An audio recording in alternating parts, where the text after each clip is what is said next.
సందేశం న్యూ షాలేము సందేశం, షాలేము సందేశం, న్యూ షాలేము సందేశం.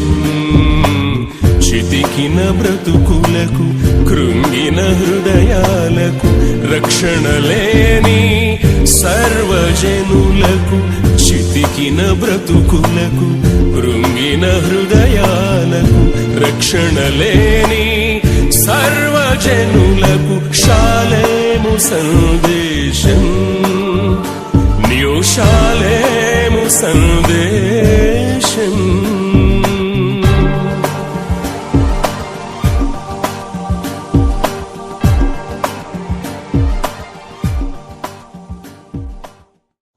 ఇటీవల 2-3 రోజుల క్రితం అండి, సంవత్సరంన్నర బాబు అండి, వాడికి వయసు. కన్న తల్లి చెడు దారి లోనికి వెళ్ళి ఆ చెడు దారిలో ఉన్న సుఖం కోసం ఈ సంవత్సరంన్నర తనకి పుట్టిన బిడ్డ అడ్డుగా ఉన్నాడని వాడిని ఎంత చిత్రహింసలు పాలు చేసిందో. సంవత్సరంన్నర బాబు 2 చేతులు విరిగిపోయేటట్టు కొట్టేశారు. సంవత్సరంన్నర బాబు వాడి దేహం మీద 51 గాయాలైనాయండి. సంవత్సరంన్నర బాబు చేతుల్లో కాళ్ళ కింద సిగరెట్లతో కాల్చారు వాడిని. పాస్ పోసుకునే ప్రైవేట్ పార్ట్లన్నీ కూడా సిగరెట్లతో కాల్చేసారు వాడిని. ఎంత అల్లడిపోయి ఉంటాడండి. కన్న తల్లండి తన చెడు దారి పట్టిన అతనితో పాటు కలిసి ఈ సంవత్సరంన్నర బిడ్డని ఎంతగా హింసించిందో. 2 చేతులు విరిగిపోయి కట్లేపించిన చివరికి వాడు హాస్పిటల్ పాలయ్యాడు. ఎందుకు తీసుకొచ్చారు ఏంటి అని అంటే అబద్ధం ఆడారు. భోజనం చేస్తుంటే గొంతులో ఆహారము అడ్డుపడిందండి, తీసుకొని వచ్చాం. అపస్మారక స్థితిలోకి వెళ్ళిపోయాడంటే చచ్చిపోయాడండి ఆ అబ్బాయి. పోస్ట్ మార్టం చేస్తూ డాక్టర్లు తేల్చింది ఏంటో తెలుసా? ఈ బాబు గొంతులో అడ్డుపడి చచ్చిపోలేదు, అత్యంత కిరాతకంగా ఈ బిడ్డని హింసించారు. ఆ హింసకు తట్టుకోలేక వీడు ప్రాణాలు వదిలేడు అని రిపోర్ట్ ఇచ్చారండి. ఆ అబ్బాయి ఫోటో ఇక్కడ ఉన్న వాళ్ళు చాలామంది చూసుంటారేమో. నా మట్టుగా నాగా చూస్తే నా కళ్ళ మీద నీళ్ళు ఆగలేదు ప్రియులు. సంవత్సరంన్నర బాబు అండి. ఈ రాత్రి ఈ మాట ఎందుకు చెప్తున్నాను తెలుసా? సంవత్సరంన్నర బాబు వాడంతా చిత్రహింసలు పడి మరణంలోకి వెళ్ళిపోయాడు. ఏ పాపం చేశాడని. ఈ రాత్రి సంవత్సరంన్నర బాబు కంటే ఇక్కడ కూర్చున్న మీలో అంత స్వచ్ఛందమైన హృదయాలు లేనే లేవు, అంత పరిశుద్ధులు మనం కానే కాము. కానీ ఆ సంవత్సరంన్నర బాబు పట్ల దేవుని కాపుదల లేదమ్మా. ఈ రాత్రి నీ పట్ల ఉంది. ఎందుకో తెలుసా? ఈ రాత్రి ఈ సభలో నువ్వు పాల్గొనాలి, దేవుని వాక్యం వినాలి, దేవుని యొక్క శ్రేష్టమైన ఈవులు పొందుకోవాలి. కనుక ప్రభువా, సంవత్సరంన్నర బాబు కంటే నాలో ఏముంది ప్రభు, మంచి బ్రతికించావు. ఈ రాత్రి నీ భిక్షను బట్టి బ్రతుకుతున్న నేను నీ వాక్యాన్ని పోలి నడుచుకుంటాను, నాతో మాట్లాడవా అంటూ దేవుని మాట మీద మీ దృష్టి పెడతారని ప్రభు పేరిటి నేను మనవి చేస్తున్నాను. మీరు తెచ్చుకున్న వేద గ్రంథమైన బైబిల్ను తిరుగుతాం. Let us open our Bibles to read the scripture everybody. ప్రియులరా, యోహాను సువార్త 1వ అధ్యాయం, the book of saint John chapter 1 verse 1. యోహాను సువార్త 1వ అధ్యాయం 1వ వచనంలో మనందరికీ కంఠస్థమైన మాట, సుపరిచితమైన మాట, ఆది యందు వాక్యముండెను. 2వ మాట కూడా చదువుదాం. యోహాను సువార్త 11వ అధ్యాయం 25వ వచనం. The book of saint John chapter 11 verse 25. 11వ అధ్యాయం 25వ వచనం. అందుకు యేసు పునరుద్ధానమును జీవమును నేనే, నా యందు విశ్వాసముంచువాడు చనిపోయినను బ్రతుకును. చిన్న మాట ప్రార్థన చేద్దామండి. పరిశుద్ధుడైన తండ్రి, మహోన్నతుడైన దేవ, ఈ రాత్రి మీ దీనదాసుల ద్వారా, సంఘం అంతటి ద్వారా, గ్రామం అంతటి ద్వారా, శ్రేయోభిలాషులందరి ద్వారా, గనులైన శ్రేష్ఠులైన దైవదాసుల సహకారము ద్వారా తొలిసారి సంఘపక్షంగా ఏర్పాటు చేసుకున్న సభలలో తొలి దినం ఇంతవరకు కీర్తనల ద్వారా, వాయిద్యముల ద్వారా, చప్పట్లు స్తుతుల ద్వారా మీ నామమును హెచ్చించుకున్నందుకు స్తోత్రాలు. ఈ సమయంలో చదవబడిన లేఖన భాగాలలోని వివరాలను మీరే మాకు సువివరముగా బోధించమని ప్రార్థిపడుతున్నాం. నిలబడుతున్నాం. మీ దాసుడనైన నన్ను కూడా కొద్దిసేపు మీ సిలువ చాటును మరుగు చేసుకొని, మీ నోటి బోరగా వాడుకొని, మీ చేతి అస్తరంగా ఉపయోగించుకునమని నీ పాదాలు పట్టుకొని బ్రతిమలాడుతున్నాను. అవసరమైన మాట మాత్రమే బయటకు వెల్లడి అగునట్లుగా నన్ను మీ స్వాధీనంలో ఉంచుకోండి ప్రభు. ఈ రాత్రి వాక్యాన్ని వినడానికి అనేక మంది బిడ్డలుగా ఈ స్థలంలో, గృహాలలో, ఆయా స్థలాలలో వింటున్నారు. వినబుద్ధిని మీరు దయచేయండి. వినుట వలన విశ్వాసం కలుగును. అయితే ఆ విశ్వాసము మృతమైతే వ్యర్థం. క్రియలు లేని విశ్వాసం మృతం అన్నావు. వాక్యము ద్వారా క్రియలు కలిగిన వ్యక్తిత్వము ప్రవర్తనలోనికి బిడ్డలను మీరు నడిపించండి. ఈ వాక్య పరిచర్య ముగింపు వరకు కూడా సమస్తమును మీ ఆధీనంలో నిలుపుకొనమని యేసు నామమున అడిగి వేడుకొనుచున్నాము తండ్రి, ఆమెన్. ప్రియులరా, దయతో నేను మరొకసారి మీ జ్ఞాపకం చేస్తున్నాను. ఏంటి అంటే, ఇక అటు ఇటు లేచి మీరు ఎవరు తిరగరు అని నేను నమ్ముతున్నాను ప్రియులను. ఎందుకు అనంటే, మనం వినబోయేది అమూల్యమైన దేవుని వాక్యం ప్రియులను.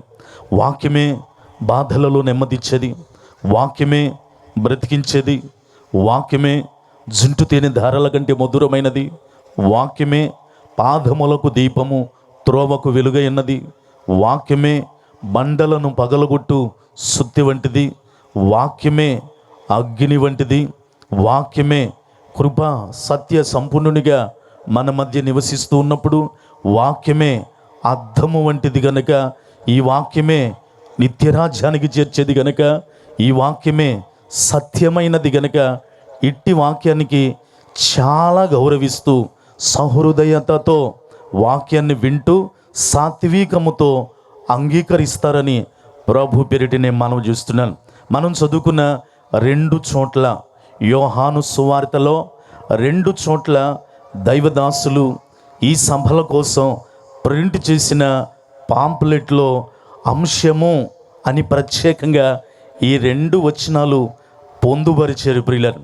మన వెనక ఉన్న ఫ్లెక్స్లో కూడా యేసుక్రీస్తే ఆదియందు వాక్యమై ఉన్నాడు, యేసుక్రీస్తు లోకమునకు జీవమై ఉన్నాడు.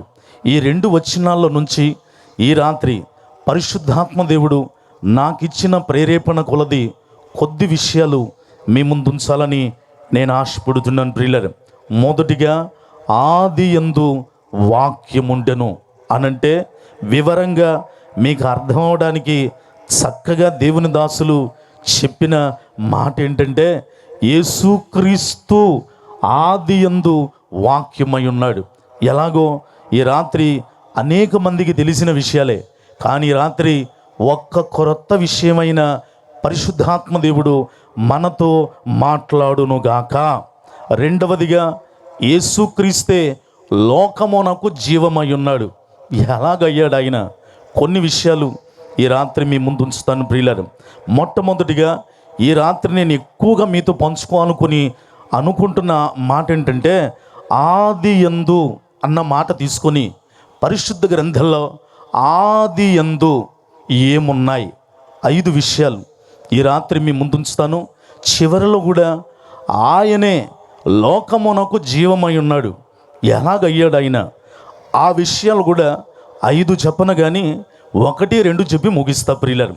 ప్రాముఖ్యంగా ఈ ఆది 3 దినాల సభలలో ఇది కూడా ఆది సభ, అంటే మొదటి సభ కనుక ఆదియందు ఏమున్నాయి?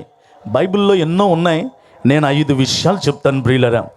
ఆది అన్నది సృష్టి కాలము, భూమి, ఆకాశం కలగక ముందు ఉన్న సమయము అని అర్థం ప్రియులారు.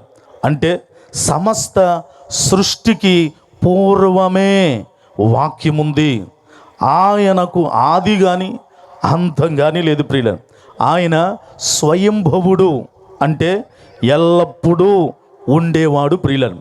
బైబిల్లో ఆది అంటే బిగినింగ్ అనే పదం ఎక్కడ కనబడినా కూడా అది కేవలం సమయాన్ని మాత్రమే కాదు, వినండి, సమస్తానికి మూల కారణమైన దేవుని ఉనికిని మనకి జ్ఞాపకం చేస్తుంది ప్రియులారు. చాలా జాగ్రత్తగా వినాలి. లోకానికి ఆది ఉంది కానీ దేవునికి ఆది లేనే లేదు ప్రియులారు. ఎందుకో తెలుసా? ఆయనే ఆది అయి ఉన్నాడు. ఆయన పేరే ఆది ప్రియులారు. బైబిల్ గ్రంథమే వినండి ప్రియులారు, ఆది కాండంతో ప్రారంభించబడింది ప్రియులారు. బైబిల్లో మొట్టమొదటి పుస్తకం పేరు ఆది కాండమే. మొట్టమొదటి వచనం ఆది యందు భూమ్యాకాశములో సృజించబడెను. ఆదితోనే ప్రారంభించబడింది బైబిల్ ప్రియులారు. సో ఆదిలో చాలా ప్రత్యేకతలు ఉన్నాయి ప్రియులారు. ఆదివారం వారాల్లో కల్లా ప్రారంభపు వారం, అందుకే ఆదివారం ప్రియులరా. తెలుగు సంస్కృతిలో ఆది తాళం అని మనం పెద్దలు సంగీతాన్ని ఆస్వాదించే ప్రియులు చెప్తారు ప్రియులారు. కర్ణాటక సంగీతంలో అత్యంత ప్రజాదరణ పొందిన ప్రాథమికమైన తాళం ఏంటో తెలుసా? ఆది తాళం ప్రియులారు. ఈ ఆది తాళంలో 9 బీట్స్ ఉంటాయి, 9 బీట్స్ ఉంటాయి ప్రియులారు. 9 అక్షరమాలల కాలాలు ఉంటాయి. ఇవే సంగీతానికి పునాది ప్రియులారు. చెప్పుకుంటూ వెళితే ఆది గురువులు అని అంటారు ప్రియులారు. ఎవరో తెలుసా? జన్మనిచ్చిన తల్లిదండ్రులే ఆది గురువులు ప్రియులారు. భూమి మీదండి ఎప్పుడో ఆదివాసీలు బ్రతికేవారు ప్రియులారు. భూమిపైన నాగరికత కంటే ముందుగానే ప్రకృతితో మమేకమై జీవించిన మొదటి మనుషులని ఆదివాసీలు అని గౌరవంగా పిలిచేవారు ప్రియులను. ఇంకా చెప్పుకుంటూ వెళితే అండి, మనిషిలో ఆది ముద్ర అని ఉంటుంది తెలుసా మీకు? బొటన వేలుని ఇలా మడిచేసి 4 వేళ్ళని దానిపైకి తీసుకొస్తే దీన్ని ఏమన్నారో తెలుసా? ఆది ముద్ర అని అన్నారు ప్రియులారు. మీకు బాగా పరిచయమైన విషయం ఏంటంటే, లోపల అమ్మ కడుపులో మీరైనా నేనైనా, ఇప్పుడు అమ్మ కడుపులో ఉన్నవారైనా, పొట్టబోయే వాళ్ళైనా, పిల్లలందరూ లోపల బొటన వేలు ఇలా మడిచి 4 వేళ్ళు ఇలా పెట్టుకొనే అమ్మ కడుపులో బోధుంటారు ప్రియులారా. దీన్ని ఆది ముద్ర అని అన్నారు. ఇలా పెట్టుకోవడం మూలన మెదడుకి ఆక్సిజన్ ప్రవాహము పెంచబడి మనస్సు ప్రశాంతంగా ఉంటుందట ప్రియులారు. ఇంకా చెప్పుకుంటూ వెళుతానండి, తెలుగులో ఒక ప్రసిద్ధమైన సామెత ఒకటి ఉంది. ఏంటో తెలుసా? ఆదిలోనే హంసపాదం అని అన్నారు ప్రియులారు. అంటే ఆదిలోనే హంసపాదం అంటే ఏదైనా పని ప్రారంభిస్తే మొదట అడుగులోనే అడ్డంకి ఏదన్నా వస్తే ఇదేంట్రా బాబు ఆదిలోనే హంసపాదం అని అంటారు ప్రియులారు. ఆది అంటే మొదట్లో, హంసపాదము అని అంటే తప్పులను సరిదిద్దడానికి పెట్టే గుర్తు హంసపాదు ప్రియులారు. ఇలా చెప్పుకుంటూ వెళ్ళిపోతే ఆదికి చాలా ప్రాముఖ్యం అండి. ఈ రాత్రి మనందరూ ఇక్కడ కూర్చోడానికి ఇది ఆధ్యాత్మికం. వినండి జాగ్రత్తగా. ఆధ్యాత్మికం అన్న అక్షరం కూడా ఎలాగొచ్చిందో తెలుసా? ఆది ప్లస్ ఆత్మ, ఆధ్యాత్మికం. విన్నారా? ఆది ప్లస్ ఆత్మ ఆధ్యాత్మికమైంది, అదే మూలమైంది ప్రియులరా. ఇలా చెప్పుకుంటూ వెళితే ఆదికి సంస్కృతంగా తెలుగు సంస్కృతి అవ్వచ్చు, భాషా సౌందర్యం అవ్వచ్చు, ఆదికి సంగీతం అవ్వచ్చు, అనారికత కావచ్చు, మన ముద్రలు అవ్వచ్చు, ఏదైనా ఆదికి ప్రత్యేకతలు ఉన్నాయి ప్రియులరా. అయితే ఈ రాత్రి మనం బైబిల్ గ్రంథంలో నుంచి ఎక్కడెక్కడ ఆదిలో ఏమున్నాయి 5 విషయాలు ఈ రాత్రి మీ ముందు ఉంచుతాను ప్రియులారు. మీరు జాగ్రత్తగా దేవుని వాక్యం వైపే మీ మనస్సు పెట్టాలి ప్రియులారు. పరిశుద్ధ గ్రంథమైన బైబిల్ అండి, వినండి, మొట్టమొదట ఆదితో ప్రారంభించబడింది. ఆ ఆది యేసుక్రీస్తు. ఎలాగో ఈ రాత్రి మనం వినబోతున్నాం. కొన్ని చరిత్ర రుజువులు కూడా బైబిల్ గ్రంథాల నుంచి మీ ముందు ఉంచాలని ఈ రాత్రి నేను ఆశపడుతున్నాను ప్రియులరా. మీకు తెలుసా, బైబిల్ ఆదితో ప్రారంభించబడి ప్రియులరా జీవముతో ముగించబడింది. అందుకే దేవుని దాసులు చాలా చక్కటి మాట పెట్టారండి. ఆది యందు వాక్యము యేసుక్రీస్తే, ఆ వాక్యమే యేసుక్రీస్తే జీవమై ఉన్నాడు. బైబిల్ ఆదితో ప్రారంభించబడింది. ఆది యందు భూమి ఆకాశములో ఆది ప్రభు అయిన యేసుక్రీస్తు వారే జీవముతో ముగించబడింది. ప్రకటన గ్రంథం ఆఖరి అధ్యాయం 22వ అధ్యాయం 21వ వచనంలో మరలా ఆ జీవమే కనబడతాడు. ప్రభు అయిన యేసు కృప పరిశుద్ధులకు తోడైయుండును గాక. అందరూ ఆమెన్ అంటారా అండి? బైబిల్ ఇలాంటి రుచి కలిగినది ప్రియులారు. అందుకే దావీదు ఊరకనే అనలా, ప్రభువా దీన్ని ధ్యానిస్తున్నప్పుడు కొరువు మెదడు దొరికినట్టున్నాయి ప్రభువా. సో బైబిల్ ఆదితో ప్రారంభించబడి జీవముతో ముగించబడింది చదువుతుంటే అసలైన జీవం యేసుతో ఉండాలి ప్రియులారు. సో ఈ రాత్రి ఈ రెండు చోట్ల ఆది యందు ఏమున్నాయి 5 విషయాలు క్లుప్తంగా మీ ముందు ఉంచుతాను. నా వైపు చూస్తూ వినండి ప్రియులారు. ఏదన్నా చెప్తే నాకు వివరాలన్నీ ఇవ్వటం బాగా ఇష్టం ప్రియులారు. ఎందుకనంటే ఎవరో పెద్ద ఆయన అన్నారు, వివరం లేకపోతే క్షవరం అయిపోయింది అన్నారు ప్రియులారు. మనం చదువుకున్న యోహాను సువార్తలో 2 వచనాలు పెట్టారు అని అంటే, యోహాను సువార్త చాలా శ్రేష్టమైన పుస్తకం అండి. యోహాను సువార్త గురించి కూడా 2 మాటలు నన్ను చెప్పనిస్తారా? యోహాను సువార్తలో 1వ అధ్యాయం నుండి ఏ అధ్యాయం చదువుకుంటా వెళ్ళినా ప్రతి అధ్యాయంలో నీళ్లు ఖచ్చితంగా కనబడతాయి. మీరు ఇక నుంచన్నా బైబిల్ ఇంటికెళ్ళి చదువుకోగలిగితే యోహాను సువార్తలో ఉన్న 1వ అధ్యాయం నుండి ఆఖరి అధ్యాయం దాకా ఏదో ఒక రూపంలో సముద్రమో లేకపోతే నీళ్ళో ఇలాంటి పదాలు ప్రతి అధ్యాయంలో దేవుడు రాయించాడు. ఇది యోహాను సువార్తకున్న ప్రత్యేకత. ఇంకో సంగతి చెప్పినా అండి, సువార్తలు 4: మత్తయి సువార్త, మార్కు సువార్త, లూకా సువార్త, యోహాను సువార్త. 3 వేరే వేరే వాటితో ప్రారంభించారు. అది దేవుడు వారికి ఇచ్చిన ప్రేరేపణ. ఒక్క యోహాను సువార్త మాత్రమే వాక్యముతో ప్రారంభించాడు. అందుకే యోహాను సువార్త తెరవంగానే 1వ అధ్యాయం 1వ వచనంలో ఆది యందు వాక్యముండెను. వింటున్నారా అమ్మ? యోహానుకి వాక్యం అంటే చాలా ఇష్టం ప్రియులారా. ఈయన గారు సువార్తే కాదండి, పత్రికలు కూడా రాశాడు. మొదటి పత్రిక 1వ అధ్యాయం 1వ వచనం తెరవంగానే అక్కడ కూడా జీవవాక్యము అంటూ పత్రిక ప్రారంభిస్తాడు. వాక్యం అంటే ఆయనకి అంత రుచి ప్రియులరా. సువార్తలో ఆది యందు వాక్యము, పత్రికలో జీవవాక్యము. వినండి, యోహాను గారి ద్వారా ప్రకటన గ్రంథం కూడా రాయబడింది. ప్రకటన గ్రంథం 1వ అధ్యాయం 2వ వచనంలోనే ఏమంటాడు తెలుసా? దేవుని వాక్యము. వింటున్నారా అమ్మ? సువార్తలో వాక్యము, పత్రికలో జీవవాక్యము, ప్రకటన గ్రంథంలో దేవుని వాక్యము తో 3టిని ప్రారంభించాడు. ఎందుకో తెలుసా? యోహానుకు తెలుసు ఆది యందు వాక్యం ఉంది. ఆ వాక్యమే యేసుక్రీస్తు ప్రభువారు. ఆయన రుచులు చెప్తూ వచ్చాడు. సువార్తలో జస్ట్ వాక్యం అన్నాడు, పత్రికల్లో జీవవాక్యం అన్నాడు.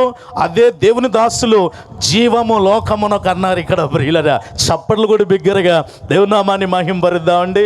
ప్రకటన గ్రంథంలోకి వచ్చేసరికి బట్ట బయలు పట్టపగలాగా చెప్పేశాడు. అబ్బాయి, ఆ వాక్యము, ఆ జీవవాక్యం ఎవరో కాదర్రా. ప్రకటన గ్రంథం 1వ అధ్యాయం 2వ వచనం దేవుని వాక్యము. యేసుక్రీస్తు ప్రభువారు కూడా దేవుని కుమారుడు ప్రియులరా. కనుక ఎంత శ్రేష్టమైన టాపిక్ పెట్టారండి. నేను ఈ టాపిక్ని సిద్ధపరచడానికి ఎంత సంతోషంగా సిద్ధపడి మీ ముందుకు వచ్చాను ప్రియులరా. ఇలాంటి యోహాను సువార్తలో ఇంకా కొన్ని ప్రత్యేకతలు చెప్పిన ఒక్క యోహాను సువార్తలోనే నేనే అన్న మాటలు 7 కనబడతాయి ప్రియులరా. నేను రెఫరెన్స్లు ఇవ్వలేను కానీ మీరు చదువుకోండి అమ్మా. జీవాహారము నేనే, లోకమునకు వెలుగుని నేనే, గొర్రెల ద్వారమును నేనే, పునరుద్ధానమును నేనే, జీవమును నేనే, నిజమైన ద్రాక్షవల్లిని నేనే అన్నమాట ఒక్క యోహాను సువార్తలో 7 సార్లు ఎందుకు రాశారో తెలుసా? ప్రారంభంలోనుంది ఆ ఆది అనబడే నేనే నజరేయుడైన యేసుక్రీస్తు. చప్పట్లు కొట్టరా బిగ్గరగా, మరి బిగ్గరగా. ఇంకో మాట చెప్పి వర్తమాన లోపలికి వెళదామండి. యోహాను సువార్తకున్న ఇంకో ప్రత్యేకత ఏంటో తెలుసా అండి? ఒక్క యోహాను సువార్తలోనే 7 అద్భుతాలు కూడా రాయబడి ఉన్నాయి.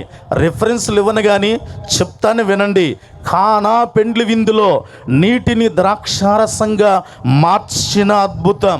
2, ప్రధాన కుమారుని స్వస్థపరిచిన అద్భుతం. 3, బెతెస్దా కోనేటి దగ్గర 38 సంవత్సరాల నుండి కదలకుండా పడి ఉన్న వారిని బాగు చేయడం. 4, 5 రొట్టెలు 2 చిన్న చేపలు 5,000 మందికి పంచిపెట్టడం.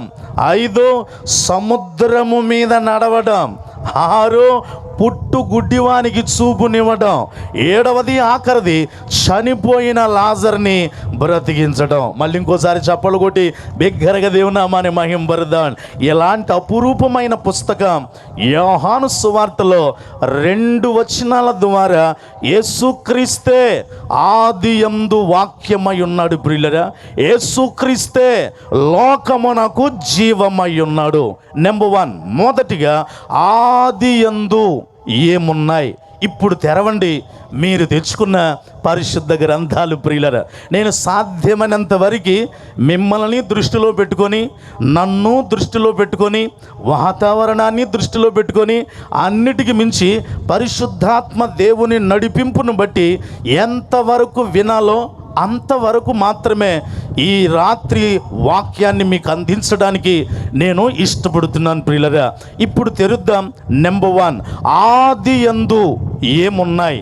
5 విషయాల్లో మొట్టమొదటి విషయం సామెతల గ్రంథము 8వ అధ్యాయములోనికి ఒకసారి రండి. ప్రియులరా, the book of Proverbs chapter 8 verse 22. సామెతల గ్రంథం 8వ అధ్యాయం 22వ వచనంలో, పూర్వకాలమందు తన సృష్టి ఆరంభమున, వింటున్నారా? సృష్టి ఆరంభము అంటే ఆదియందు తన కార్యములలో ప్రథమమైన దానిగా యెహోవా నన్ను కలుగా చేశాను. ఇంకా మీకు బాగా అర్థం అవడానికి అదే సామెతల గ్రంథం 8వ అధ్యాయం 23వ వచనాన్ని కూడా చదువుతున్నా వినండి. సామెతలు 8:23. అనాది కాలము మొదలుకొని అంటే ఆదియందు, మొదట నుండి అంటే ఆదియందు, భూమి ఉత్పత్తి అయిన కాలమునకు పూర్వము, వింటున్నారా తల్లి, నేను నియమించబడి తిని. ఎవరిని బట్టి ఈ మాటలు రాయబడ్డాయి అంటే ఈ 2 వచనాలను బట్టి ఆదియందు ఏముంది అనంటే జ్ఞానముంది. అమ్మ వినాలి జాగ్రత్తగా. ఆదియందు ఏమున్నాయి? మనం వినాలనుకుంటున్న 5 విషయాల్లో నెంబర్ 1, ఆదియందు జ్ఞానముంది. అందుకే 23 నుంచి నేను చదువుతాను మెల్లగా, స్పష్టంగా. దయతో మీరు ఆలకించండి ప్రియులరా. ఆ 8వ అధ్యాయం 22లో సృష్టి ఆరంభమున తన కార్యములలో ప్రథమమైన దానిగా యెహోవా నన్ను కలుగ చేసెను.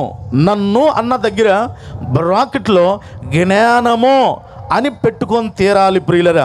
ఇప్పుడు మీకు లిస్ట్ ఇస్తున్నాను, చదువుతున్నాను. మీ గ్రంథంలో కూడా ఉన్న ఈ మాటలు మీరు చూస్తూ మీ చెవులలో నా స్వరాన్ని వినండి ప్రియులరా. సామెతల గ్రంథం 8వ అధ్యాయంలోనే 23 నుంచి చదువుకుంటూ వెళ్తా. అనాది కాలము మొదలుకొని మొదట నుండి భూమి ఉత్పత్తి అయిన కాలమునకు పూర్వము నేను జ్ఞానము నియమింపబడి తిని.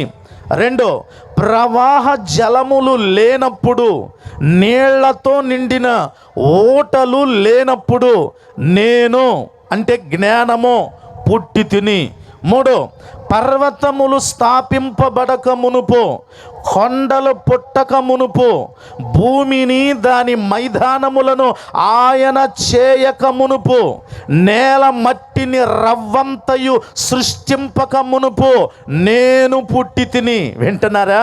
తర్వాత విషయం, ఆయన ఆకాశ విశాలమును స్థిరపరిచినప్పుడు, మహాజలముల మీద మండలమును నిర్ణయించినప్పుడు నేను అక్కడ ఉంటిని. వింటున్నారా? తర్వాత విషయం, ఆయన పైన ఆకాశమును స్థిరపరిచినప్పుడు, జలధారలను ఆయన బిగించినప్పుడు, జలములు తన సరిహద్దులు మేరకుండునట్లు ఆయన సముద్రమునకు పొలిమేరను ఏర్పరిచినప్పుడు, అయ్యా వినండి, భూమి యొక్క పునాదులు నిర్ణయించినప్పుడు నేను ఆయన యొద్ద ప్రధాన శిల్పినై అనుదినము సంతోషించుచు నిత్యము ఆయన సన్నిధిని ఆనందించుచుంటిని. ఆనందంగా చెప్పలు కొడదామండి, ఆనందంగా చెప్పలు కొడదాం ప్రియులరా. లిస్టు చూసారా? జ్ఞానం ఏం మాట్లాడుతూ ఉందో. అబ్బాయి, భూమి పునాది లేనప్పుడు నేనున్నా, ఆయన నన్ను చేసాడు మొదటిగా. ఆది కాండంలో సృష్టి అనుకుంటున్నారేమో, ఆ సృష్టి చేసేటప్పుడల్లా నేనున్నా, ఆ సృష్టి చేసే ముందు నేనున్నా. నా పేరేంటంటే జ్ఞానము. ఆది యందు ఏమున్నాయి? మొదటిగా జ్ఞానముంది ప్రియులరా. వాక్యం వింటున్న సోదరి సోదరులరా, జ్ఞానవంతురాలు తన ఇల్లు కట్టును. ప్రియులరా, ఆది యందు జ్ఞానముంది. ఆ జ్ఞానం ఎవరో కూడా చూపిస్తా ఈ రాత్రి ప్రియులరా. ఈ రాత్రి వాక్యం వింటున్న సోదరి సోదరుడా, స్త్రీవైతే జ్ఞానవంతురాలు ఇల్లు కట్టును. పేతురు రాసిన పత్రికలో ఉంటుంది, పురుషుడు జ్ఞానము చొప్పున కాపురము చేయవలెను. మరి వీళ్ళిద్దరికి పుట్టిన పిల్లలు, జ్ఞానవంతుడైన కుమారుడు తండ్రిని తల్లిని సంతోష పెడతాడు.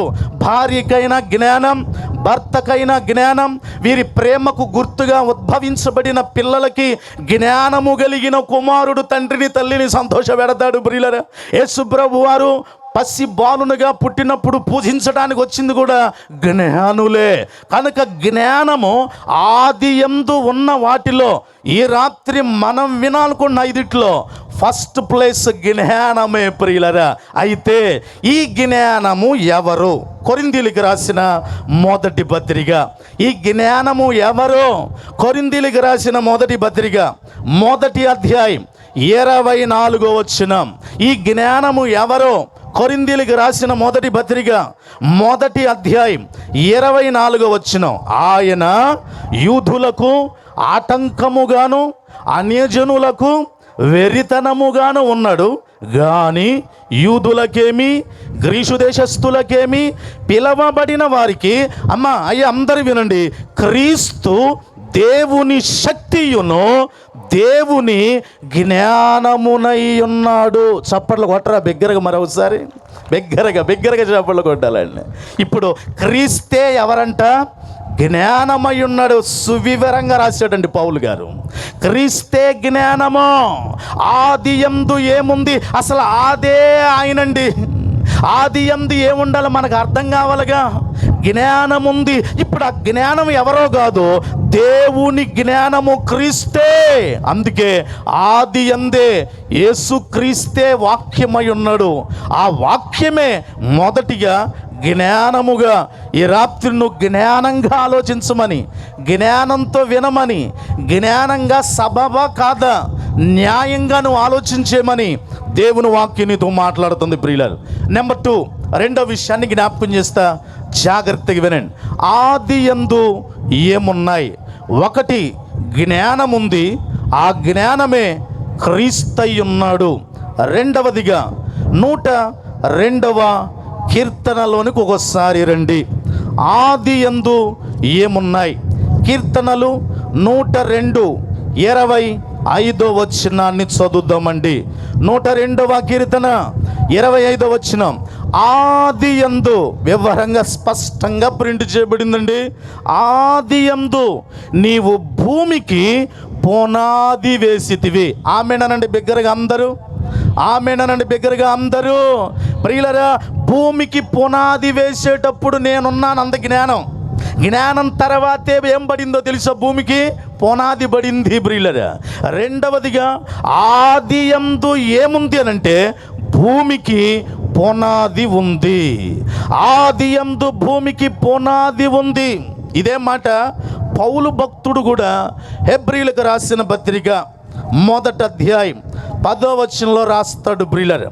హెబ్రీయులకు రాసిన పత్రిక 1వ అధ్యాయం 10వ వచనంలో, మరియు ప్రభువా నీవు ఆదియందు, వింటున్నారా, ఆదియందు భూమికి ఏమేసితివి?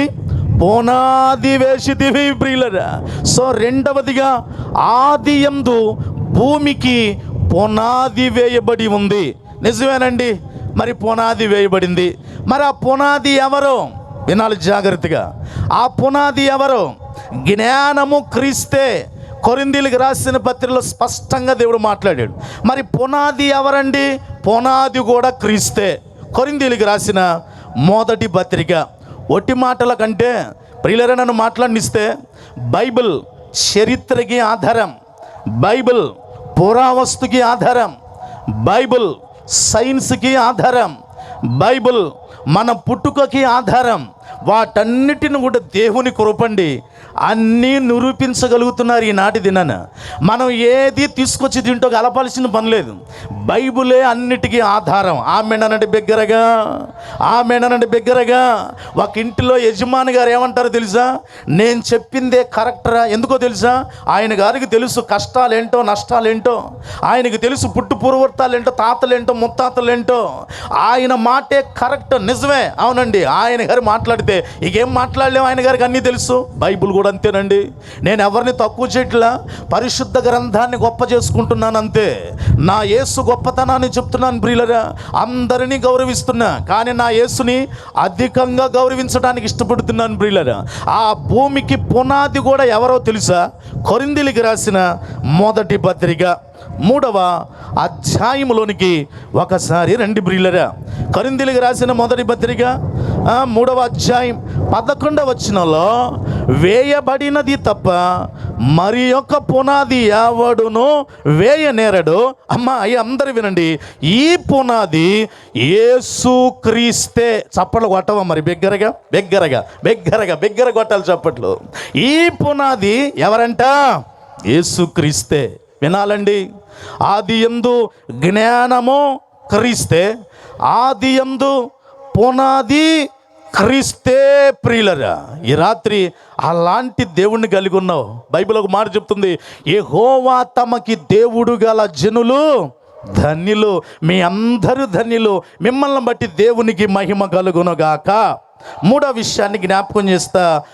ఆదియందు ఏముంది? మార్కు సువార్త 10వ అధ్యాయంలోనికి ఒకసారి రండి ప్రియులరా. మార్కు సువార్త 10వ అధ్యాయంలోనికి ఒకసారి రండి. 6వ వచనాన్ని జాగ్రత్తగా చదువుదాం. 3వదిగా ఆదియందు ఏముంది? మార్కు 10:6లో సృష్టి ఆది నుండి, వింటున్నారా? సృష్టి ఆది నుండి దేవుడు వారిని పురుషునిగా స్త్రీనిగాను కలుగా చేశాను. ఈ మాటను బట్టి నెంబర్ 3, సృష్టి ఆది నుండి అంటే ఆదినందు ఆదియందు ఏముంది అని అంటే వివాహ వ్యవస్థ ఉంది. హలో, వింటున్నారా అండి? ఆదియందు ఏముంది? 3వది అంటే వివాహ వ్యవస్థ ఉంది. మార్కు సువార్తి కూడా అదే రాస్తున్నాడు. సృష్టి ఆది నుండి పురుషునిగా స్త్రీనిగా వివాహ వ్యవస్థ ఉంది. ఈ మాట అక్షరాల యేసుప్రభు వారే పలుకుతున్నారండి. ఎందుకంటే ఆయనకి తెలుసుగా, ఆయనకి తెలుసుగా, ఆయనేగా ఇవన్నీ చేసింది, ఆయనే కదా అన్నిటికీ మూలకర్త. మార్కు సువార్తలో ఆయన అంటున్నాడు, అబ్బాయి సృష్టాది నుండి పురుషుడు స్త్రీనిగా కలుగు చేస్తున్నారా అంటే వివాహ వ్యవస్థ ఉంది ప్రియులరా. మీకు ఇంకొంచెం ఎవిడెన్స్ ఏమన్నా అండి? మత్తయి సువార్త 19వ అధ్యాయం 4వ వచనం. మత్తయి సువార్త 19వ అధ్యాయం 4వ వచనంలో ఆయన సృజించిన వాడు, వినండి, ఆది నుండి, ఎక్కడి నుండమ్మా? ఆది నుండి వారిని పురుషునిగాను స్త్రీనిగాను సృజించెను. దీనికి మనం పెట్టిన పేరే, ఆదిలో ఏముందంటే వివాహ వ్యవస్థ ఉంది ప్రియులరా. అందుకే బైబిల్ అంతటిలో ఒక మాట, చాలా చక్కటి మాట అండి. ఏంటంటే తెలుసా? వివాహము అన్ని విషయములలో ఘనమైనది. ఎందుకో తెలుసా? అది ఆది యందే ఉంది కదా, ఆది యందే ఉంది. దేవాది దేవుడు తొలి వివాహ వ్యవస్థని ఏదైనా తోటలో ఆదిలోనే వాక్యం వింటున్న సోదరి సోదరులరా, అందుకే ఆ వివాహంలోనే కానా పెండ్లి విందు, అది కూడా యోహాను సువార్తలోనే. వివాహంలో యేసే పాల్గొన్నాడు. అక్షరాల జ్ఞానము క్రీస్తే, పునాది క్రీస్తే, అసలు పెండ్లి వివాహంలో యేసే పాల్గొన్నాడు ప్రియులరా. కనుక మూడవదిగా ఆది యందు వివాహ వ్యవస్థ ఉంది. వివాహాన్ని గౌరవించు సోదరి. వివాహ వ్యవస్థ దేవుడు నీకు ఇచ్చాడు, భద్రంగా కాపాడుకో. భార్య దొరికిన వానికి మేలు దొరికింది మిత్రమా, ఆ మేలు కాపాడుకో. భర్త దొరికిన స్త్రీ నీకు ప్రేమ దొరికిందమ్మా, ఆ ప్రేమను భద్రంగా కాపాడుకో. ఇది ఆది నుండి ఉంది ప్రియులారా. నెంబర్ 4, 4వ విషయాన్ని జ్ఞాపకం చేస్తాను. నేను ముగింపులోనికి రావడానికి ప్రయత్నం చేస్తూ ఉంటాను, జాగ్రత్తగా వినండి ప్రియులారా. నెంబర్ 4, 4వదిగా ఆది యందు ఏముంది. ఇది చాలా ప్రమాదకరమైన విషయం చెప్తాను, చాలా జాగ్రత్తగా వినండి. యోహాను సువార్త 8వ అధ్యాయం 4వదిగా ఆది యందు ఏముంది, ఎవరున్నారు? యోహాను సువార్త 8వ అధ్యాయం 44వ వచనాన్ని చదువుతున్నానండి. 8:44, మీరు మీ తండ్రియగు అపవాది సంబంధులు, మీ తండ్రి దురాశలు నెరవేర్చగోరుచున్నారు. అమ్మా అయ్యా అందరు వినండి. ఆది నుండి, వింటున్నారా? ఆది నుండి వాడు నరహంతకుడై ఉండి సత్యమందు నిలిచిన వాడు కాడు, వాని యందు సత్యమే లేదు.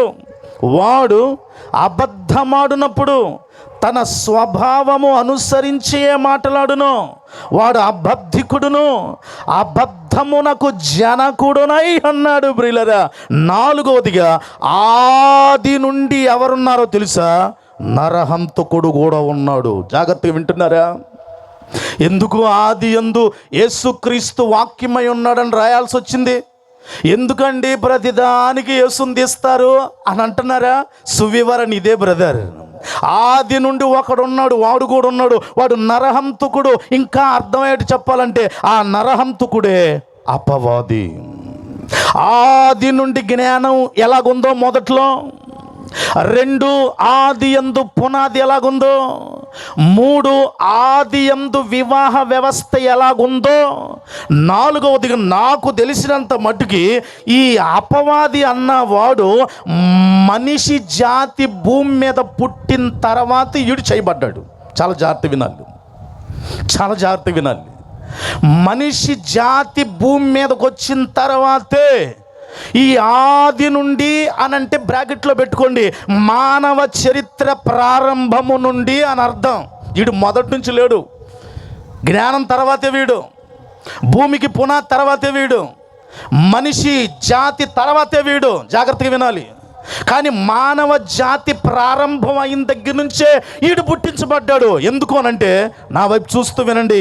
ఈ రాత్రి మీరు ఎంత జాగ్రత్తగా వింటే ఈ తొలి రాత్రి దేవుడు మీ హృదయాలను తెరుచునుగాక. రక్షణ లేని వారు ఈ రాత్రి రక్షణలోనికి వచ్చుదురుగాక. ఎందుకండి ప్రారంభము ఆయనే, ఆయనే జీవం అంటే దానికి ఫుల్ జవాబు ఈ రాత్రి ఈ పాయింట్లో నుంచి ఇవ్వబోతున్న. జాగ్రత్తగా ఆలకించండి ప్రియులారా. ఆది నుండి అంటే మానవ చరిత్ర ప్రారంభము నుండి నరహంతకుడు లేదు అపవాది లేదా సాతాను అన్నవాడు వచ్చాడో. ఎందుకు అనంటే వినండి ప్రియులారా, దేవాది దేవుడండి మనుషుని తయారు చేయకముందు అన్నిటినీ కలుగునుగాక కలుగునుగాక కలుగునుగాక అన్నాడు. మాటతో కలిగిపోయినాయి అన్నీ. కానీ మనిషిని కలుగునుగాక అనలా. చాలా శ్రద్ధ తీసుకున్నాడు, నేల మంటిని తీసుకున్నాడు, ఎలా చేయాలబ్బా అని అనుకుని ఆలోచన చేస్తూ ఉంటే దేవునికి మహత్తరమైన ఆలోచన వచ్చింది. నేను ఎలాగ ఉన్నానో, నా పోలిక ఎలాగుందో, అంటే దేవునిగా నాకు కళ్ళు ఉన్నాయి, ముక్కు ఉంది, నోరుంది, అవయవాలు ఉన్నాయి. నా పోలిక చొప్పున మనిషిని చేద్దాం అనుకున్నాడండి. మనిషిని అలా డిజైన్ చేసి మరి ఎలాగ చలనం, వాక్యం అందరికీ తెలిసిందే. జీవాత్మ నాసికారంధ్రాల్లో నుంచి ఊదగా జీవాత్మ అయిపోయాడు. అక్కడే పుట్టింది పరలోకంలో. ఈడికి తెగులు పుట్టింది. ఈడికి ప్రియులారా, ఆ తెగులు పుట్టినోడే సాతానోడిగా భూమి మీద పడదోయబడ్డాడు. ఎందుకో తెలుసా? అప్పుడే ఆ పరలోకంలో ఏం జరుగుతుందో తెలుసా? ఈ లూసిఫర్ అన్నవాడే నరహంతకుడు, లూసిఫర్ అన్నవాడే అబద్ధికుడు, లూసిఫర్ అన్నవాడే సాతాను, లూసిఫర్ అన్నవాడే అపవాది. వీడు పరలోకంలో గర్విస్తూ ఉన్నాడు. అప్పటికే నేను లేకపోతే దేవుడు ఎక్కడ కూర్చుంటాడు? నేను దేవునికి సింహాసనం కదా, నా మీదే దేవుడు ఆసీనుడు అవుతాడు కదా, నేనంటే ఎంత గొప్ప అంటూ దేవుని కంటే ఎక్కువగా గర్వించుకోవటం ప్రారంభిస్తే ఆ పైనుంచి కింద దోయబడటానికి ఇవి ప్రణాళికలు జరుగుతూ ఉన్నాయి ప్రియులారా. ఆ గర్వముతో పడద్రోయబడడానికి వీడికి వచ్చిన గట్టి మనస్సులో కఠినమేంటో తెలుసా? దేవుని మీద కోపం వచ్చేసింది ప్రియులారా. దేవుని మీద కోపం వచ్చింది. చాలా జాగ్రత్తగా వినాలి. దేవుని మీద కోపం వచ్చేసింది. ఇప్పుడు ఆ దేవుని మీద కోపము వీడు ఎవరి మీద చూపిస్తున్నాడో తెలుసా? దేవుణ్ణి ఏం చేయలేడు వీడు, దేవుని మీద ఏం పవర్ చూపించలేడు వీడు. కానీ దేవుని పోలికతో చేయబడ్డావుగా, దేవుని పోలికతో కాపురం చేస్తున్నావుగా, దేవుని పోలికతో కష్టపడుతున్నావుగా, దేవుని పోలికతో పంటేస్తున్నావుగా, దేవుని పోలికతో ఇల్లు కట్టుకుంటున్నావుగా, దేవుని పోలికతో పిల్లలు కంటున్నావుగా. దేవుణ్ణి ఎటు తిరిగి ఏం చేయలేకపోతున్నా. దేవుడు పోలికలో ఉన్న ఈ మనుషులందరినీ జడగొట్టేస్తే, ఈ మనుషులందరినీ శరీరాశులకు తిప్పేస్తే, ఈ మనుషులందరినీ జీవపడంబాల వైపుకి తిప్పేస్తే, ఈ మనుషులందరినీ శరీరాశులు, నేత్రాశులు, అల్లరితో కూడిన ఆటపాటలు, విమతములు, కామ వికారము, కక్షలు, ఒకళ్ళకొకళ్ళ పడనట్టుగా సాతాను సంబంధమైన వాటన్నిటి వైపు తిప్పేస్తే దేవునికి బాధ కలిగిద్దిగా. నేనప్పుడు సంతోషించవచ్చు. సాతానుడు భూమి మీద రావడానికి కారణం ఇదండి. దేవుడు మనిషిని ఇష్టపడి పోలిక చొప్పున చేసుకున్నాడు. ఈ మనిషిని జడగొట్టడమే వాడి ఉద్యోగం, వాడి ఆత్రత. ఎందుకో తెలుసా? దేవుణ్ణి ఎటు తిరిగి ఏం చేయలేకపోతున్నాడు. దేవుని పోలిక మనిషిని పోలిక ఒకటే కనుక దేవుణ్ణి ఏం చేయలేకపోతున్నా. మనిషినన్నా ఏదో ఒకటి చేద్దాం. ఆ మనిషిని చేసిన తర్వాతే మెల్లగా ఈడు కూడా తయారు చేయబడి ఆది నుండి నరహంతకుడుగా ఉండి మెల్లగా ఏదేం తోటలోకి వచ్చేసాడండి. రమ్యమైన ఫలం వైపు దృష్టి తిప్పించేశాడు. మీ దేవుడు చెప్పాడా? లేదు, తిన్నదేనా దేవతలు అయిపోతారంటూ మనిషిని టర్న్ చేసేసాడు ప్రియులరా. మనిషిని బెండ్ చేసేసాడు. ఇక మనిషిని మీద వీడు కోపాన్ని వీడు నాశనం చేయడానికే వీడు లోకం మీదకి వచ్చాడు. కనుకనే వీడిని బట్టి యేసు ప్రభువు వారు చెప్పిన మాటే, వీడు మొదట నుండి నరహంతకుడు. వాక్యం వింటున్న సోదరి సోదరులరా, అందుకమ్మ దేవుని సువార్తని వినపట్టడానికి కారణం ఏంటో తెలుసా? ఎందుకు సేవకుల చేత వ్యయ ప్రయాసాలు, ఎందుకు ఇలాంటి శుభప్రదమైన మాట, ఎందుకు అనంటే సాతానోడు నుండి వాడు ఎంత నిన్ను చెడగొట్టాలని ప్రయత్నం చేస్తున్నాడో ఈ దేవాది దేవుడు అసలు ఆయన ఎలా రాబోతున్నాడో తర్వాత పాయింట్లో విందాం ప్రియులరా. దేవాది దేవుడు 24 గంటలకు నీ కంటికి రెప్పలా చూసుకుంటున్నాడు. ఎందుకో తెలుసా? ఈ నరహంతకుడు చాలా ప్రమాదమైన వాడండి. భర్తలో పెడితే భార్యలో పెడుతున్నాడు, భార్యలో పెడితే భర్తలో పెడుతున్నాడు, ఇద్దరిలో లేకపోతే పిల్లలు ఎదురు తిరిగేటట్టు చేస్తున్నాడు. గ్రామం ప్రశాంతంగా ఉండి ఏదో ఒక గోల పెడుతున్నాడు, కాపురం బాగుంటే ఏదో ఒక చిచ్చు పెడుతున్నాడు, ధనవంతుల్లాగా లేకపోతే ఏదో ఒక రూపంలో తేడాలు తీసుకొచ్చేస్తున్నాడు. కానీ దేవాది దేవుడు ఎప్పటికప్పుడు కాపాడుతూ ఉన్నాడు. చప్పట్లు కొట్టరా బిగ్గరగా. ఐదవది ఆఖరిది, ఆది యందు ఏముంది. ఈ మాట చెప్పి ముగింపులోనికి రావడానికి ప్రయత్నం చేస్తాను. ఇప్పటివరకు ఎన్ని విన్నామండి? 4. నెంబర్ 1 రిపీట్ చేస్తారా? ఆది యందు మొదటిగా జ్ఞానముంది. ఎవరండి ఆ జ్ఞానం? క్రీస్తే. 2 ఆది యందు ఏముంది? భూమికి పునాది ఉంది. ఎవరా పునాది? యేసుక్రీస్తే. 3 ఆది యందు ఏముంది? వివాహ వ్యవస్థ ఉంది. దాన్ని చేసింది ఎవరు? యేసుక్రీస్తే. 4వదిగా ఆది యందు ఎవరున్నారంట? అడుగు నరహంతకుడు ఉన్నాడండి. అందుకే ఈడి మూలానే జ్ఞానం అజ్ఞానం అయిపోతుంది. వీడి మూలానే భూమి నిరాకారంగా మారిపోయింది, పునాదులు కదిలిపోతున్నాయి. వీడి మూలానే వివాహ వ్యవస్థలు చెదిరిపోతున్నాయి. ఇందాక ప్రారంభంలో చెప్పాను కదా, ఆ చెల్లి తనకి పుట్టినోడే సంవత్సరంన్నర బాబు కన్న తీపెట్టిపోయిందో నా తల్లి, కన్న మమకారం ఎట్టిపోయిందో, కరుడు గట్టిన ఆ మనసు ఎందుకు వచ్చిందో. భూమి మీద చెడ్డ స్త్రీ ఉంటుందేమో కానీ చెడ్డ తల్లి ఉండదంటారు పెద్దలు ప్రియులరా. కానీ చెడ్డ తల్లిలాగా 2-3 రోజుల క్రితమే సంవత్సరంన్నర బాబు వాడు ఎంత చూడముచ్చటగా ఉన్నాడండి. ఎలాగొచ్చినాయో చేతులు ఆ తల్లికి, ఎందుకు వచ్చిందా పాడు బుద్ధి అంతటి, అదిగో ఈడే బుట్టిచ్చాడు ఈ నరహంతకుడే. వీడు ఆది నుండి ఉన్నవాడు. వీడి పని ఒకటే, నాశనం చేయటమే, పిల్లలను పాడు చేయటమే, పెద్దోళ్ళని పాడు చేయటమే, వృద్ధాప్యులు పాడు చేయటమే, చక్కటి కాపరాలు పాడు చేయటమే. అందుకని ఇప్పుడు 4వదిగా ఆది నుండి నరహంతకుడు ఉన్నాడు గనక ఇప్పుడు దేవుడు ఏం చేశాడో తెలుసా? లాభం లేదర్రా, జ్ఞానం లాగా ఉండడం కాదు, పునాది లాగా ఉండడం కాదు, వివాహ వ్యవస్థను బాగు చేసేలాగా ఉండడం కాదు. ఈడు నరహంతకుడు ఎంటర్ అయ్యాడు గనక నా కోపం అంతా నా పోలిక చొప్పున చేసిన మనుషుల మీద, పిల్లలు లేకుండా, పెద్దలు లేకుండా, వృద్ధులను లేకుండా, గౌరవనీయ వ్యక్తి లేకుండా, ఎడ్యుకేటర్ లేకుండా, అన్ఎడ్యుకేటర్ లేకుండా అందరి మీద చూపిస్తున్నాడు గనక లేదు ఇక నేనే రావాలనుకొని ఆయన ఆదిలోనే ఎలాగొచ్చాడో తెలుసా? మన మూలవాక్యంలోనికి రండి. యోహాను సువార్త 1వ అధ్యాయం 1వ వచనాన్ని చదువుదామండి. 5వది ఆఖరిది.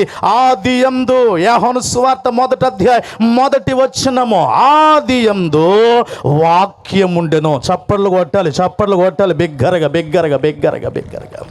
జ్ఞానం క్రీస్తే, పునాది క్రీస్తే, వివాహ వ్యవస్థలో ఉన్నాడు ఆయన. కానీ ఇప్పుడు జ్ఞానము శరీరధారిగా రూపుదిద్దలా. వినాలి చాలా జాగ్రత్తగా.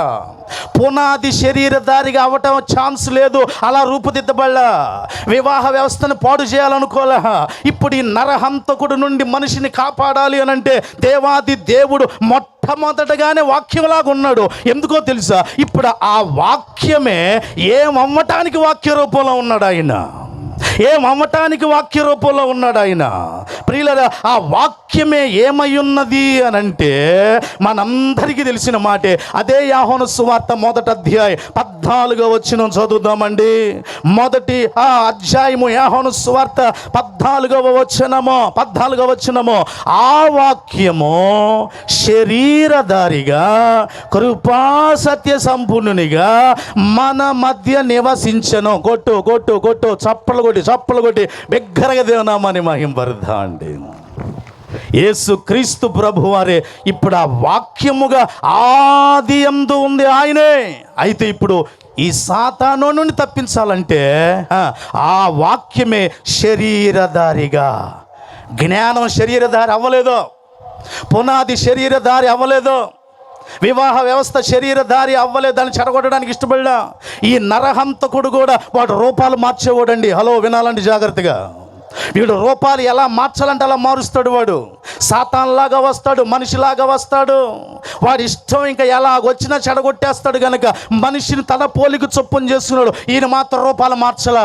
ఈయనకి పేర్లు, నానా పేర్లు ఉన్నాయి కానీ రూపం మాత్రం ఒకటే. మొదటి రూపం వాక్యం. కొట్టు, చప్పట్లు కొట్టి బిగ్గరగా దేవునామాన్ని మహింపరుద్దాం. ఆయన వివరంగా రాస్తున్నాడు. ఈ వాక్యమే శరీరధారిగా ఆయనే యేసుక్రీస్తు అయ్యాడు. ప్రియులరా, ఆదియందు వాక్యం ఉండెను, ఆ వాక్యమే శరీరధారిగా. ఆ శరీరధారే ప్రభు అయినా యేసుక్రీస్తు వారు. ఎందుకండి శరీరధారిగా వచ్చాడు? పనిపాటు లేదా అండి? ఏమండి, ఎందుకు వచ్చాడండి శరీరధారిగా? ముందే ఇందాక చెప్పాను, నీ పోలిక, శరీరధారి పోలిక ఎవరిదండి? ఆయనదే తల్లి, ఆయనదేనమ్మా.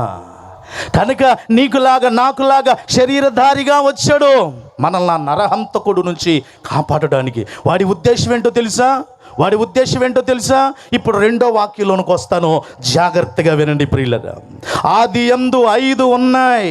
జ్ఞానం ఉంది, భూమికి పునాది ఉంది, వివాహ వ్యవస్థ ఉంది, నరహంతకుడు ఉన్నాడు. 5వది ఆఖరిది కాదు, మొదటిది 5వది ఎన్నిదైనా ఒకటే. ఆదియందు వాక్యము, ఆ వాక్యమే శరీరధారి.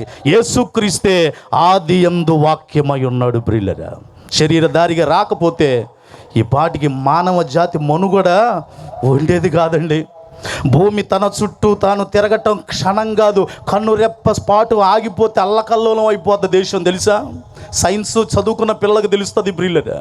యేసుక్రీస్తు ప్రభువే శరీరధారిగా రాకపోతే భూమి మీద మానవ జాతి ఉండేది కాదండి, మానవ జాతి ఉండేది కాదు.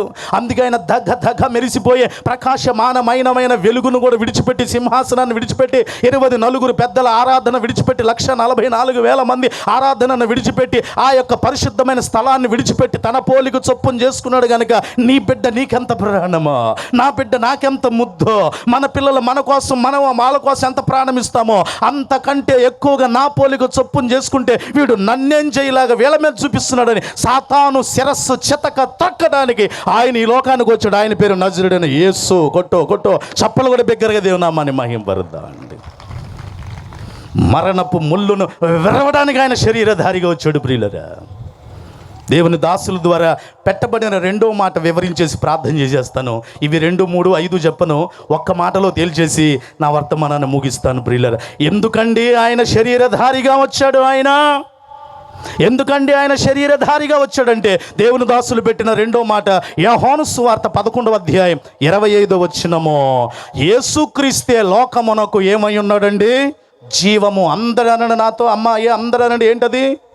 జీవము అనండి బిగ్గరగా. ఏంటందది? జీవము. ఎందుకండి ఆయన జీవమై ఉన్నాడు అనంటే, శరీరధారి కాస్త జీవాన్ని లోకానికి ఎందుకు ఇస్తున్నాడంటే, అదిగో నరహంతకుడు ఆ జీవాన్ని తీసేస్తున్నాడు తల్లి. ఆ నరహంతకుడు అయిన అపవాది, వాడి సమయము కొంచెము గనక ఎవడిని మృంగుదునా అంటూ గర్జించు సింహము కాదు కానీ గర్జించు సింహము వాళ్ళే ఎవడిని మృంగుదునా. పిల్లలన్నది పెద్దలన్నది. అదిగో సంవత్సరన్నర బాబుని మింగేశాడు రెండు రోజుల క్రితం వాడు. తెలంగాణ రాష్ట్రంలో అండి బిఎండబ్ల్యూ కారు కొనివ్వలేదని 21 సంవత్సరాల యవ్వనస్తుడు సిద్దిపేట తెలంగాణలో ఆ పురుగుల మందు దాకా చచ్చిపోయాడండి. యవ్వనస్తుడిని మింగేస్తాడు ఈ నరహంతకుడు. వృద్ధుల్ని మింగేస్తున్నాడు, జీవాన్ని దాటేస్తున్నాడు ప్రియులరా. అందుకే యేసు ఈ లోకానికి ఎందుకు వచ్చాడో తెలుసా? లోకమునకు జీవమునివ్వడానికి. కొట్టు చప్పలు కూడా బిగ్గరగా దేవునామాన్ని మహింపరుద్దామండి. అందుకే ఆయన అన్నాడు, నేనే మార్గమును సత్యమును జీవమును.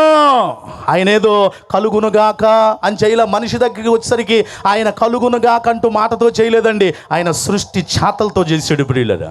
ఆ జీవము కూడా ఎలాగిచ్చాడో తెలుసా? ఆయన సాతానుని సిలువలోనికి వెళ్ళి వాడు చేసే ప్రతి దాన్ని కూడా విరగొట్టడానికి 39 కొరడా దెబ్బల ద్వారా, ఆయన పిడిగుద్దుల ద్వారా, ముళ్ళ కిరీటము ద్వారా ఆయన తన జీవాన్ని పోగొట్టుకొని ఆ జీవాన్ని మనకివ్వడానికి సాతాను వాడి శిరస్సు చితక త్రొక్కి మరణములో నుండి 3వ దినాన పునరుద్ధానుడై తిరిగి లేచి ఆ జీవాన్ని నీకు నాకు ఇచ్చాడు. చప్పలు కొట్టి బిగ్గరగా దేవుని నామాన్ని మహింపరుద్దామండి.